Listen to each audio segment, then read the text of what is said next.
Hello, everyone. I'm Symone Stabley with LakePoint Sports here today, joined by Ryze Hoops finest Carter Wilson and Dan McDonald. Thank you guys so much for joining us today. Yeah, thanks for having us. Thanks for having us, Symone. The 2021 Ryze Hoops Fall League is tipping off this Thursday at LakePoint Sports. Games will be every Thursday from now up into October.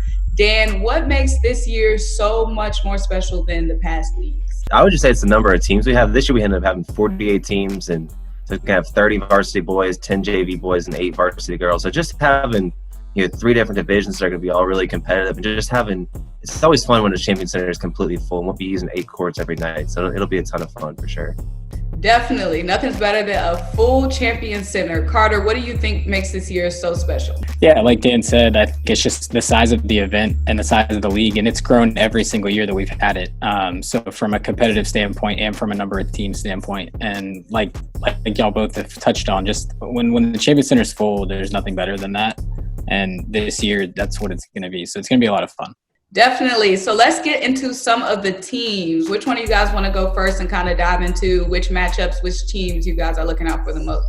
Yeah, I would start with Etowah. Etowah's always had a really, really good program the last few years, and they've had a couple of young guys coming up the last couple of years. They've kind of taken their lumps playing as underclassmen, but Brendan Rocksteiner and Mason Netter and a few of the other guys they got, I think that's a team that's getting ready to have a really good year up in Cherokee County. They're playing a tough region, but that's one of the teams I'm watching. And then River Ridge has kind of consistently gotten better and better. And it's just not often that a school has a 6'9", a 6'10", or 7-footer come in at the same time in the same class with Jared Russo and Braden Pierce. So just the size they have in the front court and their guards are getting better. I think this fall league will be a good starting point for them to have a really good high school season this year coming up.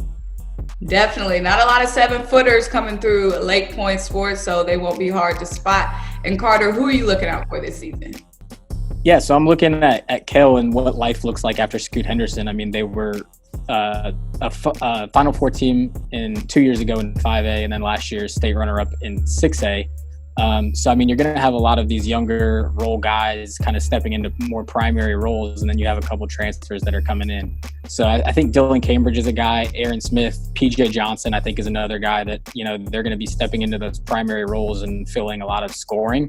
And then in the front court, 2 transfers, Samir King and Peyton Marshall, who just are big bodies that provide a big presence.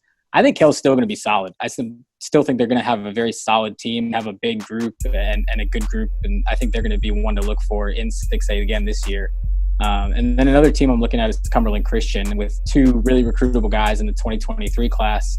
We saw Jelani Hamilton a lot with AOT this spring and summer, and he's a guy with good size, about 6'5". He combo guard, shoots it really well, can take guys off the bounce, versatile. I think he's a really recruitable player in 2023. And then Goran Niang, who played on the same team with him with AOT during the travel season. I think he's one of the best rebounders that we have in Georgia in 2023. So he's definitely going to be a guy that I have eyes on during the week. Great insight from you guys. Dan, can you outline how the rules, how the timekeeping, everything will be a little bit different than traditional high school basketball? The main difference is just because it's fall league and they don't have their actual high school coaches coaching, it's community coaches coaching, and we're trying to get 3 different games in a night. So we speed the games up a little bit, so where it's running clock until the last couple minutes of the game. No foul rules, so it's like 2 points for 1 shot, and then an and 1 is just you get the 2 points into 3. But it's still basketball, but we just gotta modify the rules to kind of speed things up a little bit, and hopefully we can get the guys ready to play a long high school season and deep into the playoffs. So for the season tips off Thursday evening in the Champion Center, we have to, of course, get some bold takes from these 2 hoop heads. Carter, what is going to be your bold take for the 2021 Fall League? I'm going to go right back to Cumberland Christian and Jelani Hamilton. I think he's a very, very recruitable player, and I think he fits the modern style so well, like just being versatile, being able to make shots from the perimeter. I think he's going to have a breakout year, and I think he's going to have a lot of college programs that start to get some eyes on him, and I think he's going to be climbing up a lot of boards. So I think he's definitely a guy that you'll see have a really breakout year. I'm going to go right back to River Ridge like Carter did with his, and I'm going to go with Braden Pierce. He's a guy that over the last 2 years, he just gets better and better and better. It seems like every time I go about a month or two without seeing him, he comes back and he's added a little bit to his game. He's got a little stronger, a little more skilled, added a jump shot. So I was kind of curious to see, like, between July, when the last time we had him in our summer 60, and now the fall league, just, what kind of steps he's made in his game at that point. And I also think he's a guy that had a lot of coaches at all levels, even from the highest, like Georgia and Ole Miss, down to more mid-majors and whatever. But I think he's a guy that's going to continue to have a lot of coaches watching on the live stream in our fall league. And I'm kind of curious to see if he eventually gets one of these high major offers out of the fall league. But I think he's going to continue to take another step, and I think it will happen for him eventually, because 7-footers that can play are hard to find.